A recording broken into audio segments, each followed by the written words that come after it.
السلام علیکم ورحمۃ اللہ وبرکاتہ۔ بسم اللہ الرحمن الرحیم، الحمد للہ والصلاة والسلام علی رسول اللہ وعلی آلہ واصحابہ اجمعین۔ محترم سامعین کرام، آپ سن رہے ہیں عید الاضحیٰ کے احکام و مسائل پارٹ نمبر 9۔ آج کے درس میں ہم یہ جانیں گے کہ قربانی کی شروعات کب اور کیسے ہوئی۔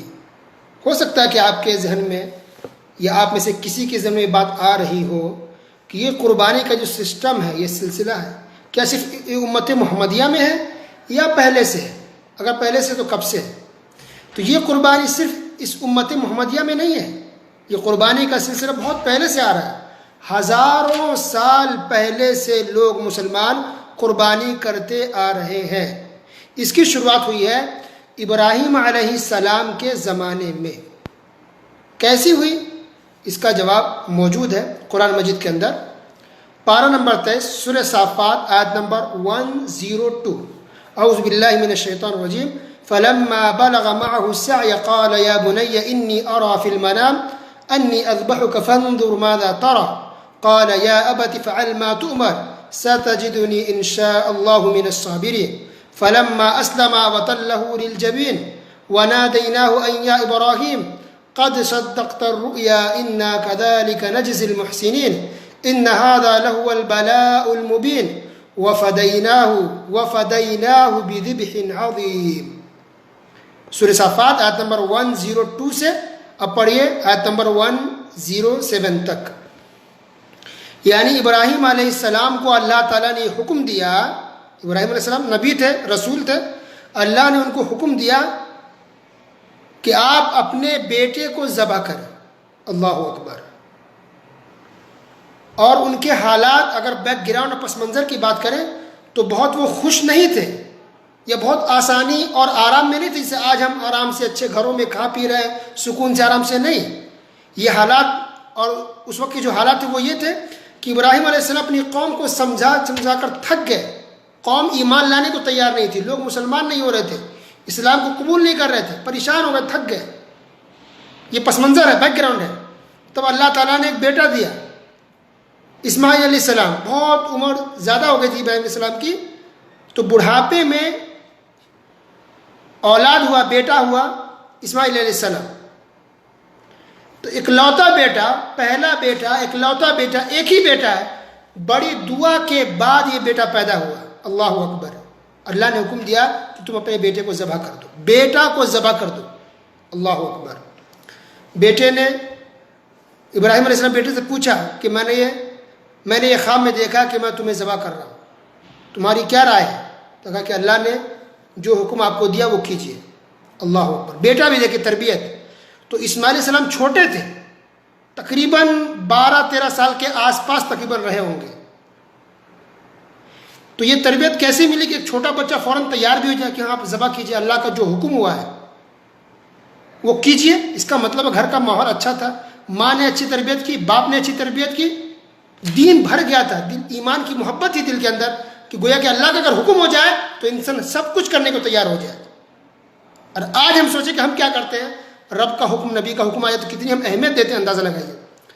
تو بہرحال نبیوں کا خواب بھی سچا ہوتا ہے۔ اس کا مطلب آج نہیں کہ آج کوئی خواب دیکھ لے تو اپنے بیٹا کو ذبح کر دے یا کسی اور کر دے، نہیں۔ ہمارا خواب سچا جھوٹا کچھ بھی ہو سکتا ہے، نبیوں کا خواب سچا ہوتا ہے، سارے خواب نبیوں اور رسولوں کے سچے ہوتے ہیں۔ تو بہرحال ابراہیم علیہ السلام اپنے بیٹے کو لے کر کے نکلے، یعنی مکہ سے لے کر کے مینا میں گئے ذبح کرنے کے لیے۔ یہ جو حاجی کنکر مارتے ہیں، پتھر کو، جمرہ کو کنکر کیوں مارتے ہیں، اس کی بھی تاریخ ہسٹری اسی سے جڑی ہوئی ہے کہ جب جا رہے تھے تو شیطان نے آ کے بھٹکایا ابراہیم علیہ السلام کو کہ آپ کیا کر رہے ہیں، کیوں ذبح کر رہے ہیں بیٹے کو؟ تو ابراہیم علیہ السلام نے پتھر اٹھا کر 7 کنکر مارے شیطان کو۔ اسی وقت سے سلسلہ شروع کہ حاجی بھی کنکر مارتے ہیں۔ اس کا بھی تعلق اسی واقعہ سے کہ ابراہیم علیہ السلام کو شیطان نے بھٹکایا تھا، تو ابراہیم علیہ السلام نے کہا کہ نہیں، میں تمہاری بات نہیں مانوں گا، رب نے، اللہ نے جو حکم دیا اس کو کرنا ہے، اور کنکر مار کے شیطان کو بھگایا۔ تیسری حاجی کنکر مارتے۔ تو بہرحال مینا میں ابراہیم علیہ السلام لے گئے اسماعیل علیہ السلام کو اور لٹا دیا، اور پھر ذبح کرنے لگ گئے۔ جب ذبح کرنے لگ گئے تب اوپر سے اللہ سے آواز آئی کہ بس بس، اللہ کا جو حکم تھا وہ آپ کرنے کو تیار ہو گئے۔ اللہ تعالیٰ نے جنت سے ایک میڈھا یعنی کہ ایک جانور بھیجا اور حکم ہوا کہ آپ اس جانور کو ذبح کریں، تو ابراہیم علیہ السلام نے جانور کو ذبح کیا. تو یہیں سے پھر قربانی کا سلسلہ شروع ہو گیا. اللہ اکبر. گویا حکم تھا کہ بیٹے کو ذبح کرے، باپ بھی تیار، بیٹا بھی تیار. اور آج ہم کیا کرتے ہیں، کتنا ہم اللہ اس کے رسول کی بات کو مانتے ہیں. اللہ اکبر. اندازہ لگے یہ ایمان ہے.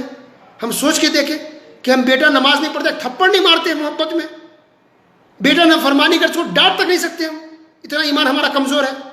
ایک باپ، وہ بھی تو انسان تھے، ان کے سینے میں بھی دل تھا، بیٹے کی محبت تھی، پھر بھی اللہ کے حکم پر عمل کرتے ہوئے بیٹا کو ذبح کرنے کو تیار ہو گئے. تو یہاں سے قربانی کا سلسلہ شروع ہوا. تو قربانی اصل کہتے ہیں کہ ایک انسان کوئی بھی چیز قربان کرے اللہ کی راہ میں، وہ قربانی ہے. کوئی انسان جان قربان کر دیتا ہے، یعنی جہاد میں مجاہدین ہوتے ہیں، وہ بھی قربانی، بہت بڑی قربانی ہو گئی. کوئی انسان پیسہ کی قربانی دیتا ہے، یعنی اللہ کے راہ میں خرچ کرتا ہے، غریبوں کی مدد کرتا ہے، وہ بھی ایک قربانی ہے. انسان وقت کی قربانی دیتا ہے، اللہ کی راہ میں وقت لگاتا ہے، یہ وقت کی قربانی ہے. ایک انسان اپنے نفس کی قربانی کرتا ہے، نفس کو مارتا ہے، حرام چیز سے بچتا ہے، یہ بھی قربانی ہے. اور ایک قربانی جو جانور کی قربانی ہم کرتے ہیں عید الاضحیٰ کے موقع پر، یہ جانور کی قربانی ہے. تو اللہ تعالیٰ کو تمام قربانی مطلوب ہے، تمام قربانی انسان کو کرنی چاہیے. تو یہ جو جانور کی قربانی کا سلسلہ ہے، اس کی شروعات ابراہیم علیہ السلام کے زمانے سے ہوئی. اور کیسی ہوئی یہ آپ کو بتایا گیا. تو یہ تفصیل قرآن میں موجود ہے، اور ڈیٹیلز حدیث کے اندر بھی ہے. مسند امام احمد جلد نمبر 1 صفحہ نمبر 297 کے اندر آپ کو مل جائے گا. مقصد کیا ہے قربانی کا؟